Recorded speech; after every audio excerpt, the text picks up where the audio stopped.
दोस्तों, मैं हूँ रणधीर सिंह, स्वागत है मेरे चैनल में। आज मैं फिर आप लोगों के लिए लेके आ गया हूँ बॉलीवुड से जुड़े हुए कुछ लेटेस्ट अपडेट कि आज के दिन में बॉलीवुड में कौन से गरमा-गरम खबरें हैं या कौन-कौन से गॉसिप चल रहे हैं या कौन से ट्रेंडिंग न्यूज़ हैं। तो सबसे पहले अगर अभी तक आपने मेरे चैनल को सब्सक्राइब नहीं किया, तो सब्सक्राइब ज़रूर करें। दोस्तों के साथ, सगे-संबंधियों के साथ वीडियो को लाइक करें, शेयर करें और कमेंट करते रहें। दोस्तों, सबसे पहली खबर मैं बताऊँगा, जो सलमान खान की मूवी है, बैटल ऑफ गलवान, वो फ़िल्म के ऊपर एक बड़ा खबर आ रहा है। आप जानते हैं कि सलमान खान, इस मूवी से उनको काफ़ी उम्मीद है, जो कि अपूर्वा लाखिया की मूवी है और उनके निर्देशन में ही बन रही है। लेकिन सलमान खान के जो बैनर है उसके बन रही है। अब सबसे बड़ी बात है कि इस फ़िल्म को सोमवार के दिन एक नया पोस्टर जो साझा किया गया और इस पोस्टर में ये तो नहीं बताया गया कि मूवी रिलीज़ कब हो रही है, जबकि पहले से डेट है कि 17 अप्रैल को ये मूवी जो है रिलीज़ हो सकती है। लेकिन कई बार ये अगस्त में भी आ रहा है, तो अभी इसके ऊपर कोई भी न ऑथेंटिक नहीं है ये कब मूवी रिलीज़ हो रही है। लेकिन इन्होंने एक पोस्टर रिलीज़ किया कि सलमान खान का है, वही जो डंडे में जो बोलते हैं ना काँटे वाले वायर लपेटे हुए हैं और उसपे खून से लथपथ सलमान का हाथ है और इतना फेस दिखता है और नीचे लिखा हुआ सलमान खान फ़िल्म्स, सलमान खान मातृभूमि, मे वॉर रेस्ट इन पीस। मतलब इस फ़िल्म का नाम बदल दिया गया है, अब फ़िल्म का नाम है मातृभूमि। आप लोगों को याद होगा, जो लोग भी न्यूज़ को फ़ॉलो करते होंगे, कि सलमान खान की एक सॉन्ग भी आई थी मातृभूमि। तो उनको ये मूवी का ये गाने में ये जो टाइटल आया या ये नाम आया उनको जमा, तो इसलिए वो बैटल ऑफ गलवान को उन्होंने ये नाम रख दिया। ये जानते हैं कि 2020 में जून में जो गलवान वैली में भारत और चीन के सैनिकों में जो भिड़ंत हुआ था, उसके ऊपर की फ़िल्म है।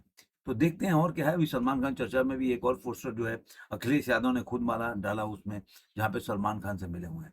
तो पॉलिटिक्स का भी अलग। अब एक और खबर आ रही है जो कि बॉबी देओल के फैन्स के लिए थोड़ा-सा झटका है, जो कई दिनों से या स बोल सकते हैं कि करीब-करीब पूरे साल ये खबर चलता रहा कि बॉबी देओल की जो एंट्री है वो रामायण में हो चुकी है कुंभकर्ण के रूप में। लेकिन अब उसपे विराम लगते हुए दिख रहा है, क्योंकि जो फैसल मलिक हैं, इसमें रामायण के जो कुंभकर्ण का भूमिका है, उनके लिए उनको साइन कर लिया गया है। और यही नहीं कि साइन नहीं किया गया कि वो ये बातचीत चल रहा है, ये चल रहा है, वो चल रहा है, ऐसा बात नहीं है। ऐसा भी आ रहा है कि उन्होंने कई शेड्यूल की शूटिंग भी की है। यानी कि अब रामायण जो रावण के जो भाई की भूमिका यानी यश के भाई की भूमिका है वो फैसल मलिक करेंगे। ये प्रयाग के रहने वाले हैं। 2012 में गैंग ऑफ वासेपुर 2 से इनकी एंट्री हुई थी। काफ़ी पिक्चरों में काम किया था, लेकिन जो पंचायत में प्रहलाद चाचा का रोल था वो इनको काफ़ी नेम फेम दिलाया। तो अब इस फ़िल्म में बॉबी देओल की जगह पे, या बॉबी देओल तो कभी कास्ट हुए ही नहीं थे, ऐसा अभी तक खबर है।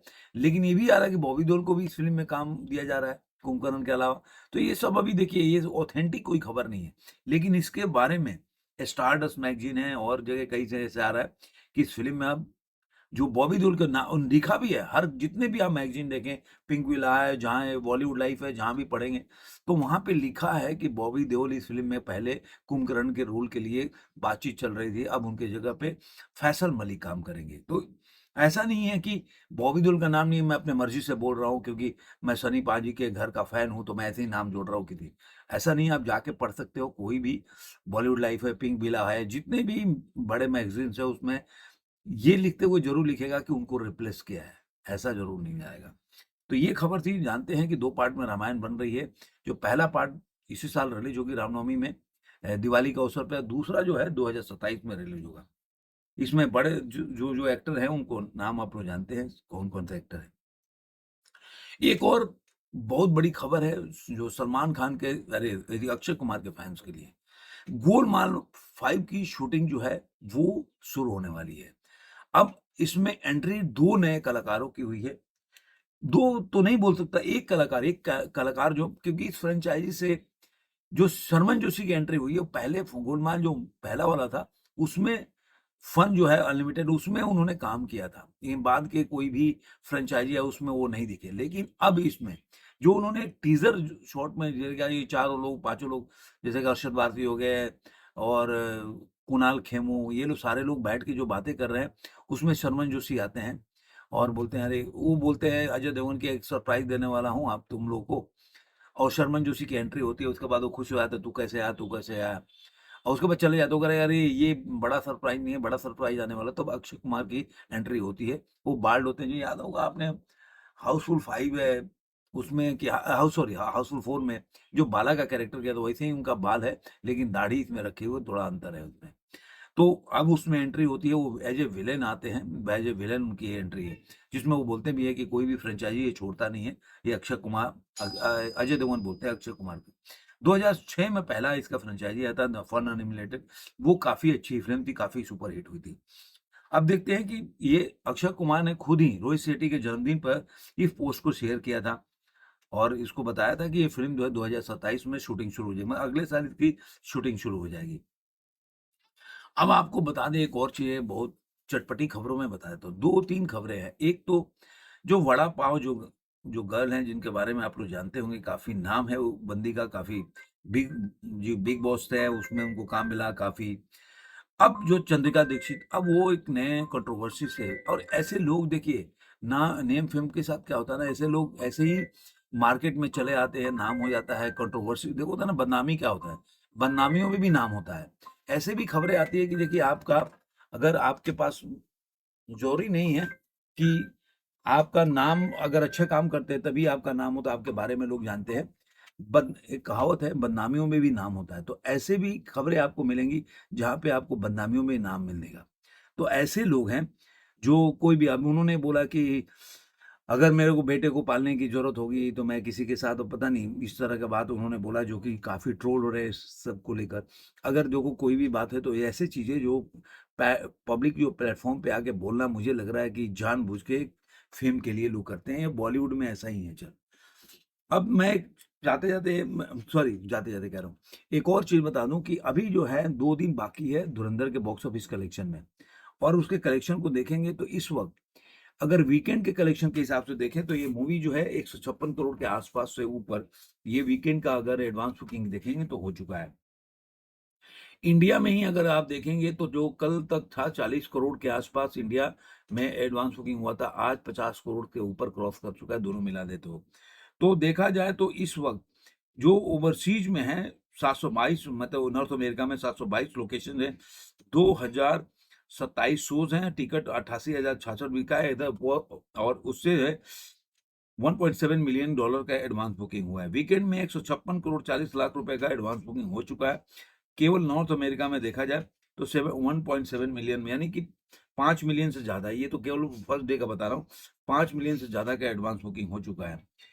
पेड प्रीव्यू में 40 करोड़ 54 लाख, जो कि 50 करोड़ हो गया। और इंडिया में देखेंगे तो 33 करोड़ के आसपास फर्स्ट डे के लिए एडवांस बुकिंग हुआ है। तो सब मिला लेंगे तो आपको इंडिया नेट में ही मुझे लग रहा है कि वीकेंड के लिए 156-60 करोड़ से आसपास का एडवांस बुकिंग हो चुका है।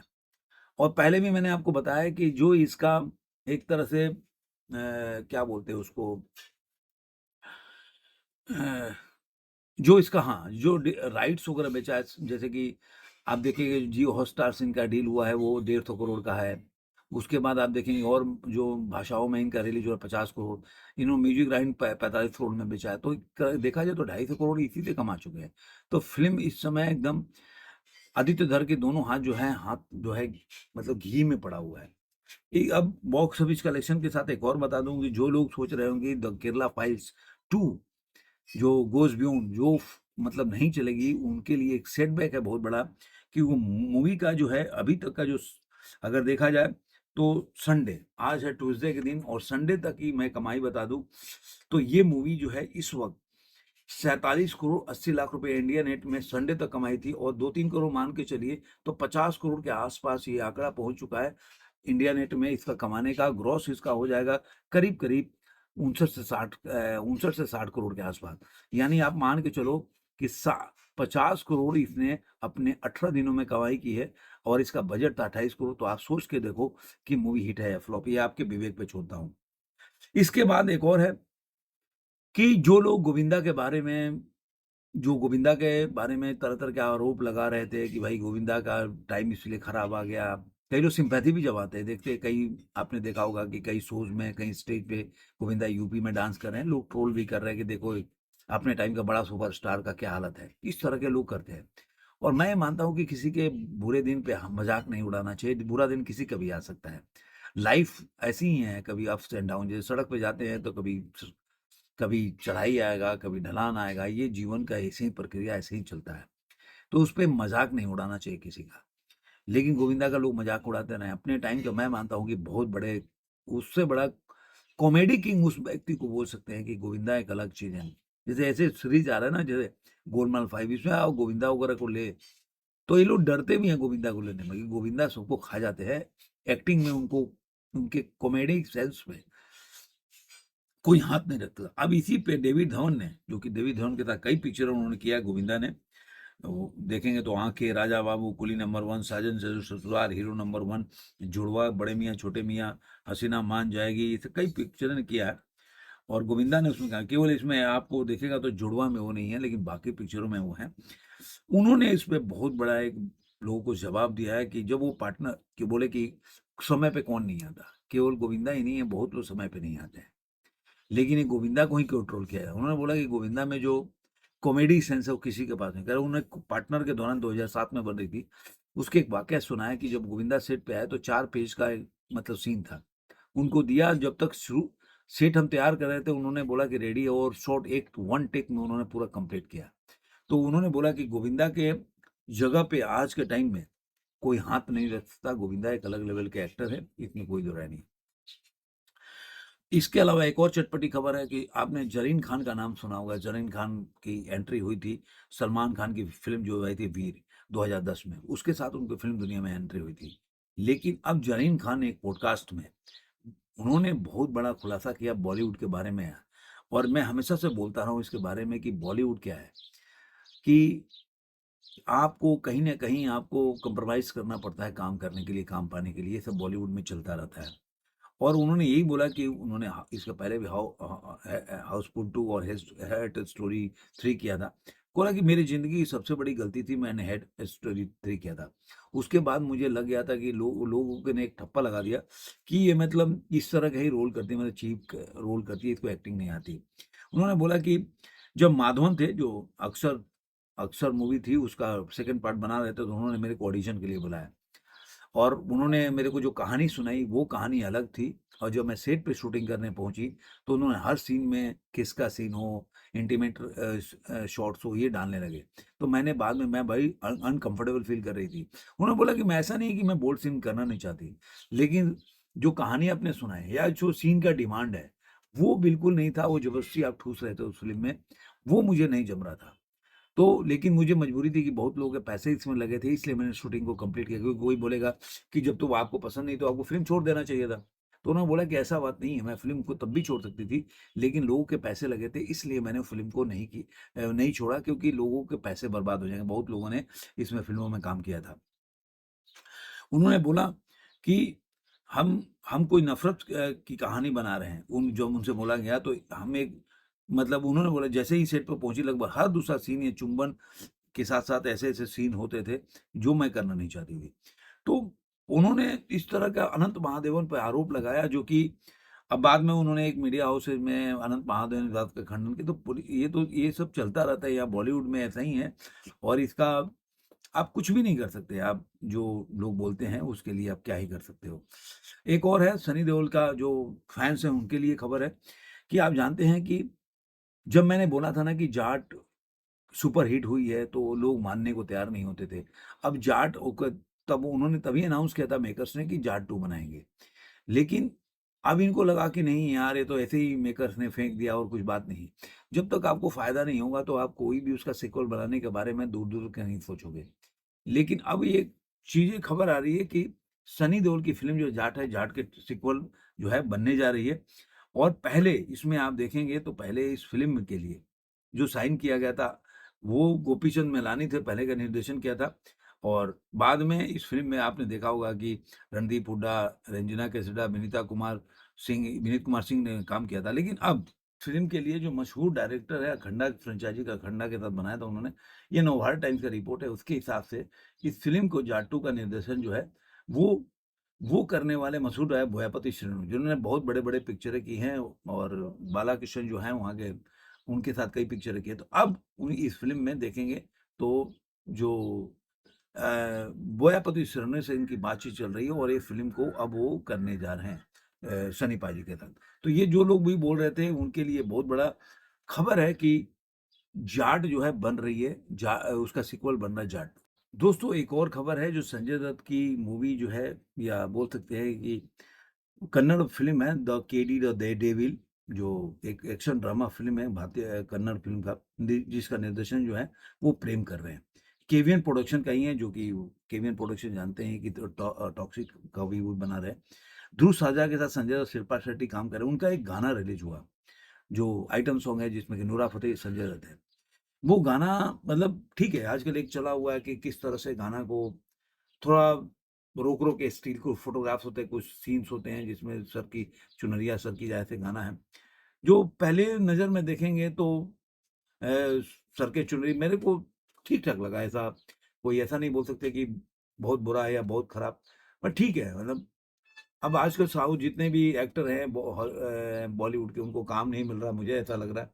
संजय दत्त पता नहीं, मुझे तो आज भी लगता है संजय दत्त थोड़ा अपने पे काम करे तो काफ़ी हैंडसम है आज भी और उनमें वो दम है जो वो लीड कैरेक्टर कर सकते हैं। लेकिन पता नहीं क्यों थोड़ा-सा अपने को चेंज करे, थोड़ा कहानी के ऊपर काम करे, जैसे सनी पाजी काम करते हैं, तो उस लेवल के संजय दत्त को मैं मानता हूँ कि संजय दत्त को उस तरह का काम करना चाहिए और इस तरह से काम करना चाहिए।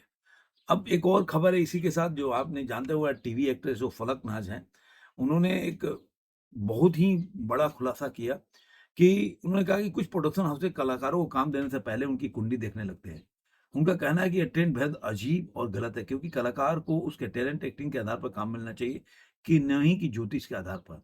फलक नाज़ ने इंस्टाग्राम पर एक वीडियो शेयर करते हुए बताया कि पहले टीवी इंडस्ट्री में कलाकारों को उनके टैलेंट और अभिनय अभिनय क्षमता के आधार पर काम दिया जाता था। बाद में ऐसा दौर आया जब कलाकार के इंस्टा और फॉलो देखकर कास्टिंग होने लगी। तो इस तरह से उन्होंने इस पे बहुत ज़्यादा एक जो बॉलीवुड का एक चलता है उसके ऊपर उन्होंने बताया कि किस तरह से बॉलीवुड में चलता है। लेकिन ये मैं मानता हूँ कि ये कोई पहली बार नहीं हो रही है, ये पहला कोई घटना है जिसमें कि आप बोलोगे कि नहीं बॉलीवुड में ही हो रहा है। क्योंकि आप देखेंगे जो जो कई बॉडी मेकर हैं जो के से पिक्चर बना रहे हैं।